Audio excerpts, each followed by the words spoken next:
নমস্কার, করোনা কাহিনীর সঙ্গে সুজয় আপনাদের স্বাগত। আমি প্রফেসর ডক্টর সুজয় বিশ্বাস এবং আজকে 43তম এপিসোডে আমার অতিথি একজন খুব প্রসিদ্ধ পেডিয়াট্রিশিয়ান এবং আমার খুব কাছের মানুষ ডক্টর উত্তম মজুমদার। নমস্কার উত্তম ডক্টর মজুমদার। নমস্কার। নমস্কার। Thank you for coming to our show. আপনি আমার শো জয়ের পথে সঙ্গে সুজয় এসেছিলেন, আজকেও এলেন। আই এম ডিউলি অবলাইজ আপনার জন্য। জয়ের পথে সঙ্গে সুজয় ছিল আপনার সাফল্যের গল্প, আপনার উত্থানের গল্প। আজকের গল্প কিন্তু ডিফারেন্ট। আজকে প্রায় 43তম এপিসোড, মানে 21 উইক হয়ে গেছে, 22 উইকে পড়ে গেছে আমরা শুরু করার পর। করোনা কিন্তু এখনো কমেনি এবং সেই জন্য আমরা কিন্তু এখনো এই পৃথিবী ভুগে চলেছে। আপনার কাছে প্রশ্ন, আমার প্রথম প্রশ্ন, যে এই করোনার প্রেক্ষাপটে আপনি একজন ফ্রন্টলাইন ওয়ারিয়ার এবং আমার শোর প্রথম পেডিয়াট্রিশিয়ান, কিভাবে দেখছেন আজকের করোনা পরিস্থিতি ডক্টর উত্তম মজুমদার? আচ্ছা, আপনি প্রশ্ন শুরু করার আগে জাস্ট আপনার সম্বন্ধে প্রোগ্রামের রীতি অনুযায়ী একটু বলে দিই আপনার সঙ্গে। Doctor Uttam Majumdar is a senior pediatrician. He was the pediatrician and superintendent of Vidyasagar State General Hospital under West Bengal Health University Health Service. His previous posting ছিলেন Debra medical primary centre, June 1981 থেকে September 1994, Tamluk district hospital from September 1984 to October 1984, Kulbiri SD hospital 1995-2005, Baranagar state general hospital 2005 থেকে 11, Vidyasagar state hospital 2011 থেকে অতি সম্প্রতি অবধি। Till date, his interest areas has been pediatric psychology, general psychology, regenerative medicine.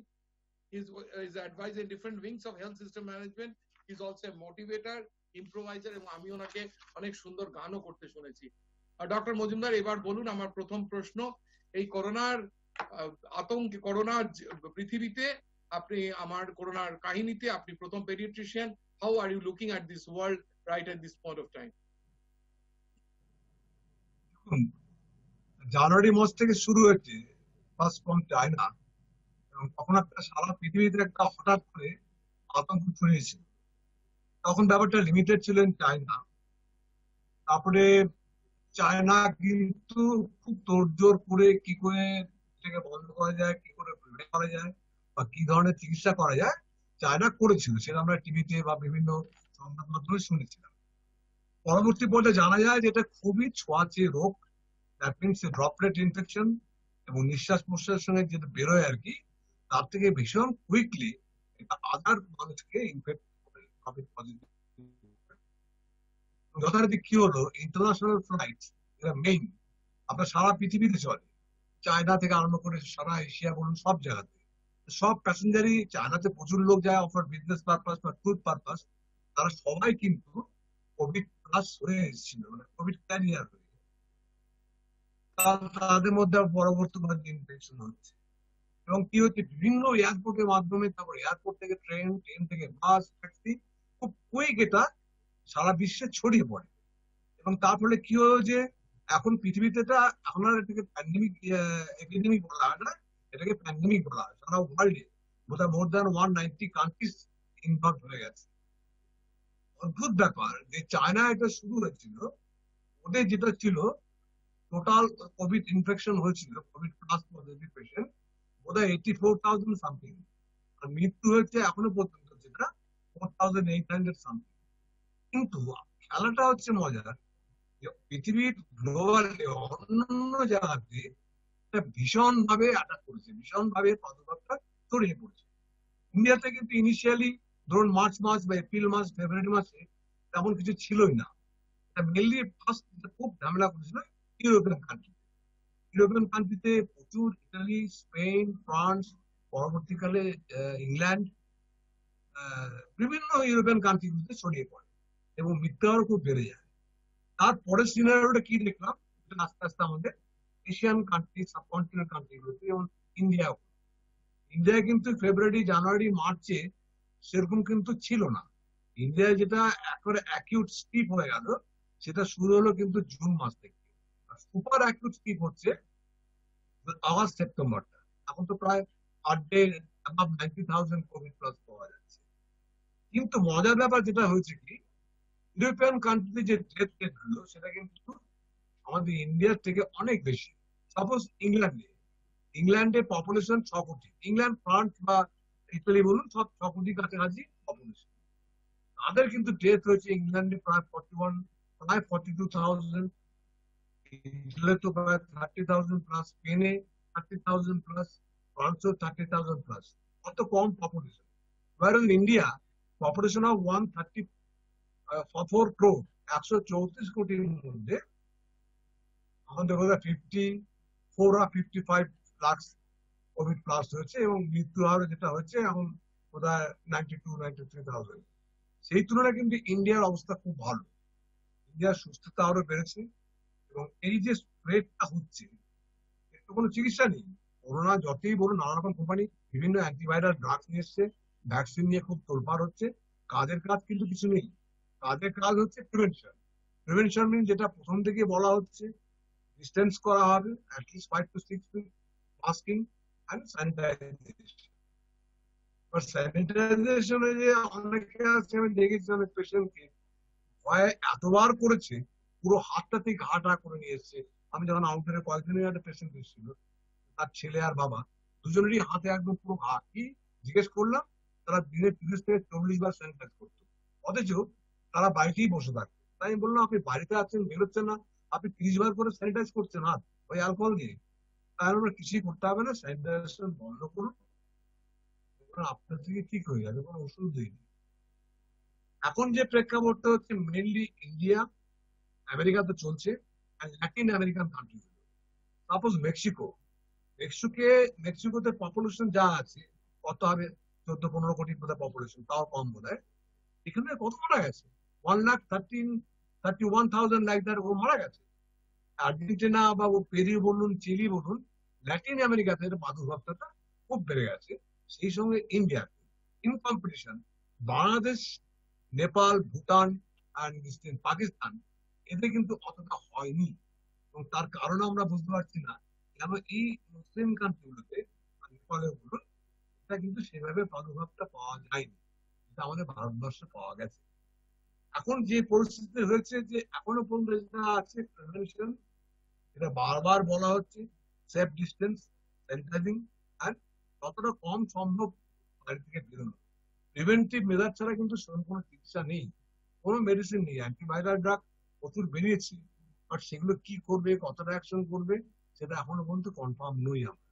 অ্যাকশনের ব্যাপারটা কিন্তু অনেক পরে। একটা কথা বলি, 1981-এ এইডস এসছে পৃথিবীতে, প্রচুর লোক এইডসে মারা যায় পৃথিবীতে, প্রায় 40 বছর হয়ে গেল, এখনো কিন্তু ভ্যাকসিন বের করতে পারে। সিমিলারলি ডেঙ্গি 30 বছর 35 বছর ধরে চলছে, আর কোনো ভ্যাকসিন এখন বেরোয়নি। চিকেন পক্সের ভ্যাকসিন বের করতে বেশ কত বছর লেগে গেছিল। আমার করোনা হলো জানুয়ারি মাসে, আমি 1 বছরের মধ্যে ভ্যাকসিন তৈরি করবো, that is not so easy. একটা করতে গেলে অনেক প্রসিডিওর আছে, অ্যানিমাল থেকে শুরু করে হিউম্যান ট্রায়াল, 3টে ফেজ করে তার সাইড এফেক্ট, তার সিমটম, কতটা অ্যান্টিবডি তৈরি হলো, অত সহজে কিন্তু ভ্যাকসিন বেরোবে না। এটা হচ্ছে একদম, আমি ঠিক করে বলে দিলাম। সবাই ভাবছে এপ্রিলে ভ্যাকসিন বেরিয়ে যাবে, মার্চ মাসে ভ্যাকসিন বেরোবে, হবে না। একটা ভ্যাকসিন তৈরি করতে অনেক অনেক সময় লাগে। এই পরিপ্রেক্ষিতে যেটা হচ্ছে মেন ভয়ের কারণ, এই কটা country, Latin American country, America, India, এই 5টা কান্ট্রিতে কিন্তু 5টা দেশে আর কি খুব ভয়াবহতা দিন দিন বেড়ে যাচ্ছে। এটা হতে পারে লোড অফ ভাইরাস হতে বেশি হচ্ছে, স্ট্রেন অফ ভাইরাস বিভিন্ন রকম স্ট্রেন, 128 খানার মতো স্ট্রেন আছে, সেরকম একটা হতে পারে। ইন্ডিয়াতে বলুন বা ইন্ডিয়াতে পপুলেটেড কান্ট্রি, তারা অতটা মাস্কিং বলুন, সেফ ডিস্টেন্স বলুন, আপনি এখনো দেখবেন বাসে বা অটোতে গাছ গাছ গিরি গিরি করে লোক যাচ্ছে, তার জন্য হতে পারে। সুখের খবরটা কি, মৃত্যুটা কিন্তু বেশি নয়। ভারতবর্ষে এখনো কিন্তু ডেথ রেট, মেক্সিকোকে দেখুন প্রায় 10 to 12% হয়ে গেছে ডেথ রেট। ইন্ডিয়ায় কিন্তু সেই তুলনায় ডেথ রেট খুবই কম, স্টিল ইট ইজ বিলো 2%। আমি এবার একটা প্রশ্ন করব আপনাকে। আপনি আমার শোতে প্রথম পেডিট্রিশিয়ান আমার শোতে, এবং এই প্রথমে আমরা জেনারেল পারসেপশন ছিল যে এই কোভিড শিশুদের সেরকম করে এফেক্ট করবে না, বহু বছর আপনি পেডিয়াট্রিক প্র্যাকটিস, করোনার প্রভাব শিশুদের মধ্যে কিভাবে দেখছেন আপনি? মানে এরা কি হতে পারে? এরা তো এত সোশ্যাল ডিস্টেন্সিং ও বোঝে না, এদের মাস্ক পরানো খুব টাফ, হাত ধোয়ানো খুব টাফ। শিশু as a from paediatrician point of view আপনি কিভাবে দেখছেন এবং তার মোকাবেলা কিরকম করে করা যায় বলে আপনার মনে হয়? This is a very important question. এটা কিন্তু আমার শ্রোতে এতে আসেনি, আমরা জেনারিক সবসময় করেছি। এইটা আপনি কিভাবে দেখছেন এবং কি অ্যাডভাইস আপনার? As per the infection, শিশু বলুন, অ্যাডাল্ট বলুন, ওল্ড বলুন, সবার ক্ষেত্রে সমান। শিশুদের বা যারা চিলড্রেন, তাদেরকে কি হচ্ছে, প্রথম থেকেই মার্চ মাসে লকডাউনটা শুরু হলো, প্রত্যেক বাড়িতে কিন্তু শিশুদের বেরোনোটা বন্ধ হয়ে গেছে। They are stagnant in their own homes. এটা একটা বিশাল কারণ। স্কুল কলেজ সব বন্ধ হয়ে গেছে, বাইরে বেরোনো বন্ধ হয়ে গেছে, তারা শুধু বাড়িতে বসে আছে। This is one of the main causes. যদি ওদের মতো স্কুল কলেজগুলো খোলা রাখতো, বাইরে ঘুরে বেড়াতো, অফকোর্স ওদেরও কিন্তু কোভিড হতো। ওদের একটাই মেইন কারণ, last 5 months they are stagnant in their own homes. বাড়ি থেকে কোথাও বেরোতে পারছে না, বাড়িতেই থাকছে। দ্য কন্ট্রারি কি হচ্ছে, ওদের কিন্তু অনেক সাইকোলজিক্যাল প্রবলেমও হচ্ছে, পরে আলোচনা করা যাবে। এই যে বাড়িতে বসে আছে, স্কুল নেই, বন্ধু নেই, একমাত্র কারণ হচ্ছে তারা কিন্তু বাড়ি থেকে বেরোচ্ছে না। রাস্তাঘাটে দেখবেন বাচ্চা কিন্তু বা 10-12 বছরের ছেলে মেয়ে খুবই কম, তারা সব বাড়িতে বন্দি। নাম্বার 2 হচ্ছে ইমিউনিটি লেভেলটা ধরুন কনফার্ম বলা যায় না যে হয়তো কোনো শিশুর বা 10-12 বছরের বাচ্চা কোভিড প্লাস হয়েছে, সে জানেই না। হয়তো পরবর্তী পর্যায়ে যদি অ্যান্টিবডি টেস্ট করা যায়, দেখা যাবে অনেক শিশুর ক্ষেত্রেই আমাদের কোভিড-19 এর অ্যান্টিবডি পাওয়া যাচ্ছে। অ্যাফেক্ট করছে সবাইকে, কিন্তু ক্ষতিগ্রস্ত হচ্ছে বয়স্ক লোকগুলো উইথ কোমরবিডিটি। কোমরবিডিটি একটা বিরাট ফ্যাক্টর। আর শিশুদের যেটা বললাম, তারা কিন্তু বাড়ি থেকে বেরোচ্ছে না। অটোমেটিক প্রিভেনশন, এটা হচ্ছে মেইন কারণ। আমাদের মতো মানে যারা জেনারেলি বাইরে ঘুরে বেড়াচ্ছে, সেরকম যে শিশুরা বা বাচ্চা ছেলে মেয়েরা স্কুলে যেত, বাইরে ঘুরতো, তাদেরও হতো, তাদেরও পার্সেন্টেজটা অনেক বেড়ে যেত। আপনারা কিন্তু বাইরে থেকে বেরোতে পারে। ডক্টর মজুমদার একটা খুব ইম্পর্টেন্ট দিক তুলে দিলেন, ধরলেন। এই যে শিশুদের মধ্যে যে পার্সেন্টেজ, আমরা তো শুধু স্ট্যাটিস্টিক্স দিচ্ছি, কাগজে বলুন, সোশ্যাল মিডিয়ায় বলুন, খবরে বলুন, রেডিওয় বলুন, তার ওয়ান অফ দ্য কারণ কিন্তু এই শিশুরা তো কেউ একা একা বেরোয় না, কারো সাথে বেরোয়, এবং শিশুদের সম্পর্কে কিন্তু কেউ কোনো কম্প্রোমাইজ করে না। আমরা যদি দেখে থাকি, রাজ্য সরকার বলুন, কেন্দ্রীয় সরকার বলুন, প্রথম থেকেই কিন্তু স্কুল, কলেজ এবং ইভেন বিশ্ববিদ্যালয় বন্ধ রেখেছেন। তার মানে শিশুদের বাইরে যাওয়ার যে ক্ষমতা সেটা কার্ভ করা হয়েছে। সুতরাং সেই ইন্ডিপেন্ডেন্সটা কেড়ে নেওয়া হয়েছে বলে, এটা তো man to man transmitted disease. তাই জন্য কিন্তু ট্রান্সমিশন যে শিশুদের অ্যান্টিবডি হয়ে তৈরি হয়েছে কিংবা রেজিস্ট্যান্স ক্ষমতা তৈরি হয়েছে বেশি, তার জন্য না। ম্যান টু ম্যান ডিজিজ কোথা দিয়ে ছড়ায়? ড্রপলেটস দিয়ে। ড্রপলেটস কখন হয়? হিউম্যান টু হিউম্যান ইন্টারাকশনে, এবং সেই হিউম্যান টু ইন্টারাকশনে বাউন্ড করে দেওয়া হয়েছে ঘরে বলে, তাই জন্যই কিন্তু শিশুদের এমন কিন্তু মনে করার কোনো কারণ নেই যে শিশুদের হয়তো ক্ষমতা বেশি, যে তারা শিশু, তাদের ক্ষমতা বেশি, তারা নানান রকমের ভ্যাকসিন নেয়, তাই জন্য এটা আটকে গেছে। একদমই তাই নয়। একটা প্র্যাকটিক্যাল দিক উনি ধরে তুললেন, শিশুরা বাইরে বেরোতে পারেনি, এবং বাইরে যদি না বেরোতে পারে তাদের হয়নি। কাদের হয়েছে আমি তার থেকে একটু ফলশ্রুতি জানি। কাদের হয়েছে? যাদের হয়েছে মা বাবা দাদু দিদা বাইরে বেরিয়েছে, তারা ইনফেক্টেড হয়েছে, তারা হয়তো অ্যাসিমটোম্যাটিক ছিল, এবং অ্যাসিমটোম্যাটিক থেকে তারা হয়তো ছোটদের ইনফেক্ট করেছে সেইভাবে, কিন্তু সেই ছোট থেকে আরো ছোটদের ছড়ায়নি, তার কারণ সেই ছোট মানুষটি তো বেরোচ্ছে না। এবং আমরা যদি মৃত্যু দেখি, ভারতবর্ষে মৃত্যুর পার্সেন্টেজ খুব কম, অ্যারাউন্ড 1.6, পশ্চিমবঙ্গে 1.7 থেকে 1.8, সুস্থতা অনেক দ্রুত। সুতরাং আমরা সেই দিক থেকে ডক্টর মজুমদার, এরপর একটু ডাক্তারি, জেনারেল ডাক্তারি প্রশ্ন করব। আমরা হয়তো আগে ডাক্তারদের পড়েছি, কিন্তু আমরা অনেক এপিসোড আগে ডাক্তার এসে, যে একটা non medical point of view থেকে আমার আপনার কাছে প্রশ্ন, যে ভাইরাস তো অনেক এসছে ডক্টর মজুমদার, ভাইরাস তো আমরা অনেক দেখেছি, কিন্তু এই কোভিড-19 এত ভয়ানক কেন হলো? এই ভাইরাসের বৈশিষ্ট্যটা কি যে মানে এটাকে প্যান্ডেমিক বলে হতো, অতিমারি, মহামারীও নয়, অতিমারি আখ্যা দিল World Health Organization. What is the speciality about this virus যার জন্য এই অবস্থা হলো? দেখুন, এই করোনা ভাইরাসটা হচ্ছে বেসিক্যালি আমার যে ভাইরাস গুলো পেয়েছিল, অন্যান্য রোগ যেগুলো ছিল, চিকনগুনিয়া বলুন, সোয়াইন ফ্লু বলুন, অন্যান্য ইনফ্লুয়েঞ্জা ভাইরাস বলুন, ডেঙ্গি বলুন, তার থেকে কিন্তু অনেক আলাদা। এর বৈশিষ্ট্য হচ্ছে এর মানে ক্ষমতাটা কত, মাল্টিপ্লিকেশন রেট খুব বেশি, load of the virus is very বেশি, স্টেন অফ দ্য ভাইরাস খুব ভ্যারি করে। অনেকগুলো স্টেন আছে, আপনি শুনে থাকবেন অনেক ইয়ং ডাক্তার বা অনেক ইয়ং ছেলেও কিন্তু মারা গেছে। তার কারণটা কি, তাদের মধ্যে লোড অফ ভাইরাস হয়তো বেশি ঢুকেছে আর স্টেন অফ ভাইরাস বাস। আমি একটা ছোট্ট, আমি এই লকডাউন গিয়েছিলাম একটা লেকচার দেওয়ার জন্য।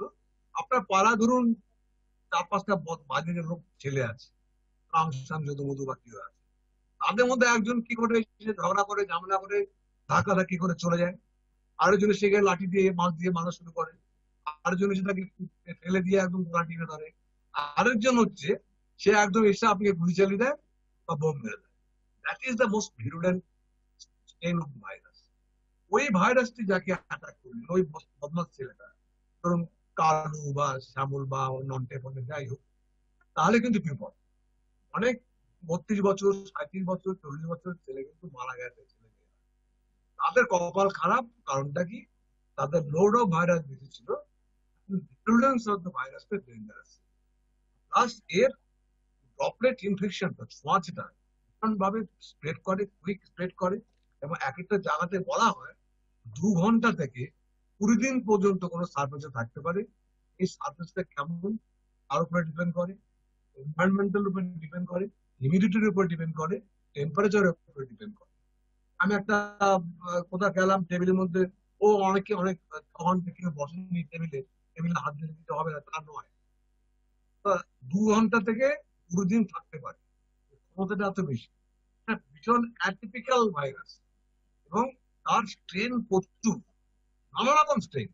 আর ছোঁয়াচে মানে ইনফেক্ট করা বা মানুষকে আক্রান্ত করার ক্ষমতাটা বেশি অন্যান্য ভাইরাস থেকে।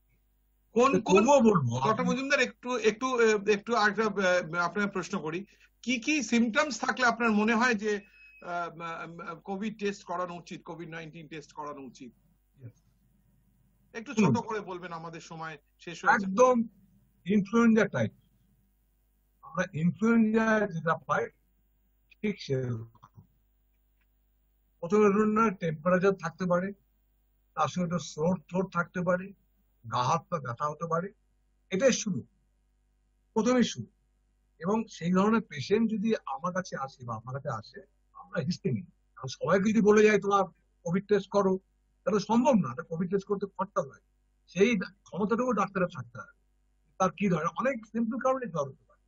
এবারে ইনফ্লুয়েঞ্জা হলো, গলা ব্যথা হলো, জ্বর হলো, গা হাত পা ব্যথা হলো, এবং তার নিঃশ্বাস নিতে অসুবিধা হলো, অনেক পরে আসবে ওটা, সেই সিমটম কিন্তু খুব কম, উইকনেস, এর মধ্যে একটা ব্যথা। এই অতিমারির মধ্যে how did you manage your family and work life? আপনি তো ডাক্তার, আপনি সেদিনকেই বলছিলেন আপনি আর্মড ফোর্সে, আর্মড পুলিশের একদিন করে দেখতে যান ব্যারাকপুরে, নানান ডাক্তারি কাজের মধ্যে। হাউ ডিড ইউ প্রিভেন্ট মানে yourself from the disease and your family too, যাতে অন্যদেরও সুবিধা হয় সেটা জানার আর কি, এইটা যদি একটু ছোট করে বলেন।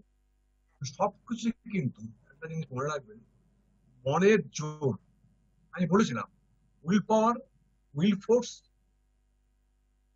Understanding the situation and implementation them properly. মনের জোরটা হচ্ছে আসল, কনভিন্সিং অ্যাটিটিউড থাকতে হবে। আমি যদি প্রথমেই ভয় পেয়ে থাকি যে কোনো জিনিস, সেটা স্ট্রেস স্ট্রেন যদি হয়, আমার সিস্টেম কিন্তু সেই অনুযায়ী কাজ করবে। এটা একটা বিরাট কাজ, মনের জোর আর কনফিডেন্স। 2 নম্বর হচ্ছে এই যে জিনিসটা, মাস্ক পরাটা দরকার, বাইরে বেরোলে মাস্ক পরা দরকার।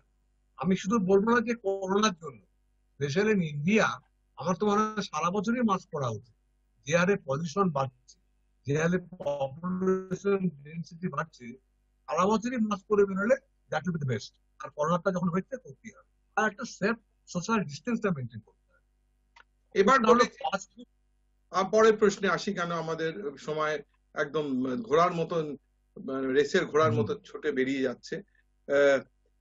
আপনার কি মনে হয় যে এই যে আপনি নিজে আপনি করেছেন, আজ এখন তো সবাই তো মানুষ তো আশায় বাঁচে, তো অ্যাকচুয়ালি আমরা তো human beings, we live on hope. এবং ভ্যাকসিন, আপনি যদিও ভ্যাকসিনের কথা আগে বলেছেন, ভ্যাকসিনই তো হোপ দেখে। কি মনে হয় কতদিন লাগতে পারে এই ভ্যাকসিন আসতে? 20 বছর হলে তো আর কেউ বিশ্বই এক্সিস্ট করবে না। আমরা যা সোশ্যাল মিডিয়া কিংবা মিডিয়ায় দেখাচ্ছি যে অনেকটা এগিয়ে গেছে। আপনার কি মনে হয়, যদি যদি একটু অল্প কথায় যদি প্রকাশ করেন যে ভ্যাকসিনের কি অবস্থা এবং কবে আসতে পারে, এবং কবে, একটা হচ্ছে কবে আসতে পারে, সেকেন্ড হচ্ছে জেনারেল লোকের মধ্যে কবে এটা দেয়া যেতে পারে, ইমপ্লিমেন্ট করা যেতে পারে? শুনুন, আমি আগেই বলেছি একটা ভ্যাকসিন তৈরি করা কিন্তু সহজ নয়, অনেক সময় লাগে। হ্যাঁ, এবার দেখতে পারেন যে আগে যেগুলো বললাম, এইডস বলুন, চিকেন পক্সে, অন্যান্য যে ভ্যাকসিন গুলো বেরিয়েছিল, lot of times and years.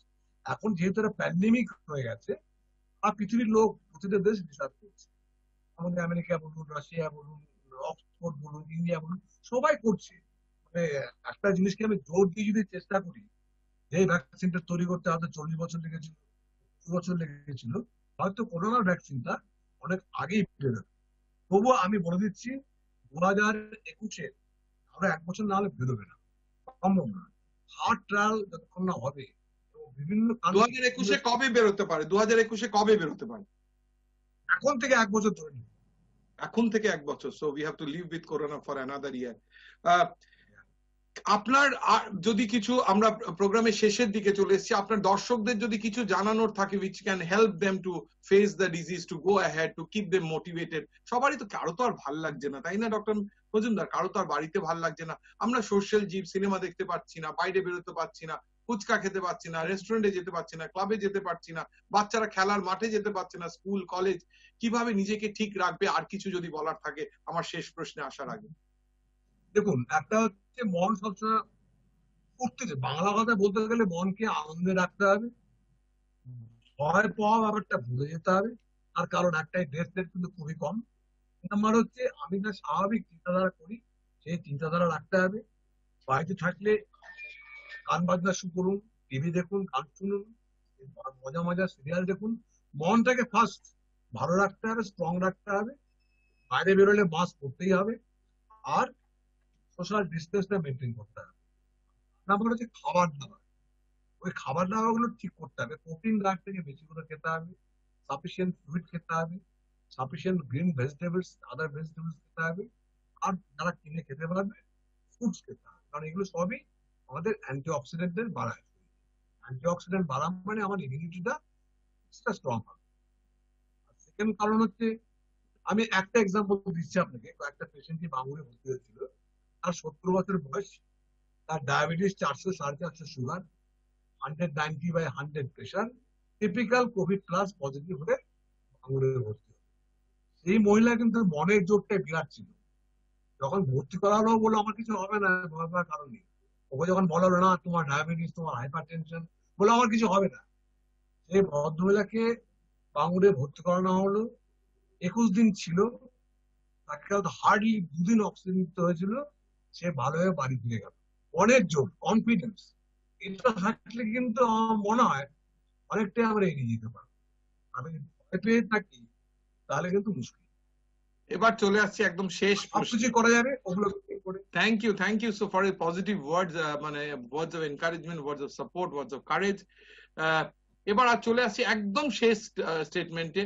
সেতে আমি বলি, ইটস আ $1 ট্রিলিয়ন কোয়েশ্চেন। সবাই জানতে চায়, উত্তর দেওয়া খুব শক্ত, কিন্তু একদম এক কথায় বলুন, কবে শেষ হবে এই প্যান্ডেমিক? কবে আমরা ফিরতে পারবো ওল্ড নরমালে? আমার যেটা মনে হচ্ছে আর কি, এটা আমি তো বললাম সব জায়গাতেই কমে গেছে, সারা কান্ট্রি বেশি হচ্ছে। আমার মনে হচ্ছে বাই নেক্সট 4 or 5 months, এই ডিসেম্বরের মধ্যে অনেকটা কিন্তু কমে যাবে। কারণ হার্ড ইমিউনিটি গুলো একটা ব্যাপার আছে, ওটা কিন্তু ডেভেলপ করবে। আমার 70%, 60% রোগ যদি অ্যাফেক্টেড হয়, তখন তো হার্ড ইমিউনিটি আসে, সেটা ডেভেলপ করে যাবে। এটা হলে কিন্তু অতটা পার কারণ নেই। আর বাই ডিসেম্বর আপনি বলছেন যে আপনি বলছেন বাই ডিসেম্বর জানুয়ারি মানে we can expect a semi normal, if not a normal, a semi normal environment. Thank you. 80% তো হবে। Thank you doctor Majumdar, thank you for your time. আমরা চলে এসেছি প্রোগ্রামে, থাকবেন আমার সাথে একদম শেষ নমস্কার এবং প্রতি নমস্কারের আগেও পর্যন্ত। আমরা চলে এসেছি প্রোগ্রামে একদম শেষে। করোনাকে আমরা কিন্তু এখনো হারাতে পারিনি। দেশের এখনো প্রত্যেক দিন আমরা 85 থেকে 90 হাজার এফেক্টেড চলেছে, কিন্তু সেই নম্বরটা কমেছে, 97 হাজার উঠে গেছিল। সুতরাং একটু পজিটিভ দিকে তো গেছে। ডেথ রেট কমে এসছে 2% এর নিচে পশ্চিমবঙ্গে এবং সারা দেশে। আমাদের লোকেরা অনেক সাহস করে গেছে। আজকে ডক্টর মজুমদার খুব ইম্পর্টেন্ট কথা বললেন, মনের সাহস, মোটিভেশন থাকতে হবে যে আমার কিচ্ছু হবে না, কোভিড হলেও আমার কিছু হবে না, it's not like any other disease. সেটা কিন্তু ভ্যারিয়েন্ট অফ এতে দেখা যাচ্ছে যে আমরা যদি ঠিক যে ভদ্রমহিলার এক্সাম্পল দিলেন যে আগে থাকতে ট্রিটমেন্ট করেছে। তো তিনটে জিনিস আমাদের মনে রাখতে হবে। মাস্ক পরতে হবে আমাদের, তার কারণ ড্রপলেটস দিয়ে চোখ, নাক এবং মুখ দিয়ে ঢুকছে। সেই ড্রপলেটস কে বন্ধ করার জন্য মাস্ক পরলে হলে, এবং আমরা যারা চশমা পরে অনেকটাই, এবং কোনো সময় যেন হাতটা চোখ, নাক এবং মুখে না চলে যায়। যদি খুব চুলকায় কিংবা কোনো হয়, হাতটা যেন স্যানিটাইজ করে কিংবা সাবান দিয়ে ধুয়ে আমরা করি। দ্বিতীয় হচ্ছে একটা তো মাস্ক, দ্বিতীয় হচ্ছে হাত স্যানিটাইজার, তৃতীয় হচ্ছে ফিজিক্যাল কিংবা সোশ্যাল ডিস্টেন্সিং। 2 গজ কিংবা 6 ফিট, বলছে 6 ফিটের বেশি ড্রপলেটস করতে পারে না, সুতরাং সেটা। তাছাড়াও আমাদের একজন ডাক্তার এসেছিলেন, বলে গেছেন সকাল এবং সন্ধ্যেতে যদি আমরা গার্গল করি অনেক। আজকে ডক্টর মজুমদার অনেক অ্যাড করলেন কিছু ভেজিটেবলস যেগুলো আমাদের anti oxygen level of oxygen in the blood বাড়াতে পারে। সেটা নানান ভাবে আমরা এবং খাবার দাবার ঠিক করে নিজেকে সুস্থ রেখে আমরা এই যুদ্ধ আমরা জয় করবই, আমরা জয় করবই। প্রত্যেক দিনের মতো বলে শেষ করব, আমরা করব জয়, আমরা করব জয় নিশ্চয়, বুকের ভিতর আছে প্রত্যয়, আমরা করব জয়। নমস্কার doctor Majumdar, thank you for coming to my show. আপনারা এত ব্যস্ততার মধ্যেও এসেছেন, আপনাদেরকে আমরা সারা সমাজ থেকে আমরা কৃতজ্ঞতা জানাই। এই লড়াইয়ে আপনারা সামনের সারির সৈনিক, আপনাদের প্রতি কৃতজ্ঞতা আমাদের শেষ নেই। নমস্কার।